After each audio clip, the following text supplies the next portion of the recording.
ये living room की दीवार है, लेकिन इस पैनल के ऊपर जो कि ग्रे कलर का था, डेकोर को काफ़ी डार्क की तरफ ले जा रहा था और पूरा लिविंग रूम बहुत ज़्यादा तंग और कंजस्टेड लग रहा था, जिसकी वजह से मुझे इसमें कुछ तब्दीलियां करनी पड़ी और मैंने इसको वॉल को रिपेयर किया, बनाया और मेंटेन किया। और ये मेरे मास्टरपीस में से एक ज़बरदस्त मास्टरपीस वॉल थी जो मैं आपके साथ अब शेयर कर रही हूँ। बिस्मिल्लाहिर्रहमानिर्रहीम, अस्सलाम वालेकुम। इब्तिसाम क्रिएटिव पावर में आपको खुशामदीद है। Welcome to my channel. जब भी हम किसी काम का इरादा करते हैं तो पहले हम इसको पेपर पे उतारते हैं। तो मेरे जहन में भी कुछ इस तरह का आइडिया था कि मुझे ट्री और नेचर की लुक दिखानी थी। तो मैंने, जबकि मेरे ट्री के ऊपर एलईडी स्क्रीन आ रही थी, तो मैंने इस तरह की ट्री की लुक दी कि एलईडी स्क्रीन इसके अंदर फिट आ जाए। और साइडों पे जो डार्क पैनल था जो कि ग्रे कलर का था, वो काफ़ी डार्क मुझे भद्दा मालूम होता था। तो मैंने उसको एक लाइट की सूरत में इन पत्तों के ऊपर लाइट देने का सोचा। तो मैंने इसलिए इसके पत्ते काफ़ी बड़े ड्रॉ किए और इस तरीके से, जबकि ऊपर की जो टहनी थी उस टहनी को मैंने उभार की सूरत में हवा में लहराते हुए दिखाना था। तो उनमें मैंने तार का इस्तेमाल किया और उन टहनियों को इस तरीके से ऊपर दिखाया। अब तमाम वॉल पर खाली जगह को फिल करने के लिए मैंने छोटी छोटी टहनियों के साथ लीव्स के बंच दे दिए और इस तरीके से मेरी ये तमाम स्केचिंग बंच के साथ देखें कितनी खूबसूरत तैयार हुई। तो अब मुझे उसको दीवार पर उतारना था। तो मैंने दीवार पर पेंसिल स्केचिंग से पहले तमाम पैटर्न को ड्रॉ किया। ये टीवी ट्रॉली मेरे पास पॉलिश में थी, तो मैंने इसको कवर करने के लिए पहले कपड़े का इस्तेमाल किया और इस तरह से दरख्त की एम्बोज रुख में दिखाने के लिए मैंने जो समुद्री झाग है उसके पैकिंग के पीस इस्तेमाल किए। और इस तरीके से जो रिमोट के लिए मुझे गुलाई दिखानी थी, तो गुलाई के लिए मैंने बॉटल का इस्तेमाल किया। और बॉटल से पहली दफ़ा तो ये मटेरियल थोड़ा मुझसे काफ़ी हार्ड हो गया, लेकिन दूसरी दफ़ा मैंने इसको थोड़ा पतला बनाया, तो उसके लिए मुझे काम करने में थोड़ी आसानी होगी। मुझे मज़ीद काम करने के लिए टाइम मिल गया, क्योंकि ये 5 से 10 मिनट बाद एक पत्थर की तरह टाइट हो जाता है। तो इसलिए मैंने इसको थोड़ा पतला बनाया। तो फिर मैंने इसको इस तरीके से हैंडल कर लिया। अब जो मैंने रिमोट का बनाया था हिस्सा, बॉटल को मैंने तमाम को तीनों तरफ से गोलाई में कवर कर दिया। दीवार को के साथ साथ सफाई भी करती रही ताकि दीवार गंदी ना हो और उस पर प्लास्टर ऑफ पेरिस जम ना जाए।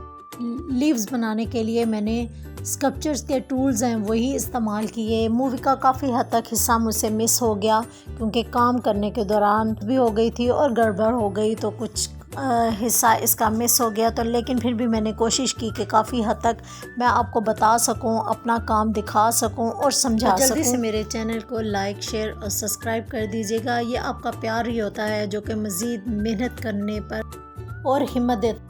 और हाँ, बेल आइकॉन को प्रेस करना मत भूलिएगा ताकि नई आने वाली वीडियो की नोटिफिकेशन आप तक मिल सके। और जो मेरी बहनें पहले से मेरी सब्सक्राइबर हैं, मैं उनका बेहद शुक्रिया अदा करना चाहती हूँ कि आपके अच्छे अच्छे कमेंट्स और आपका प्यार मुझे मज़ीद और अच्छी वीडियो की हिम्मत देता है।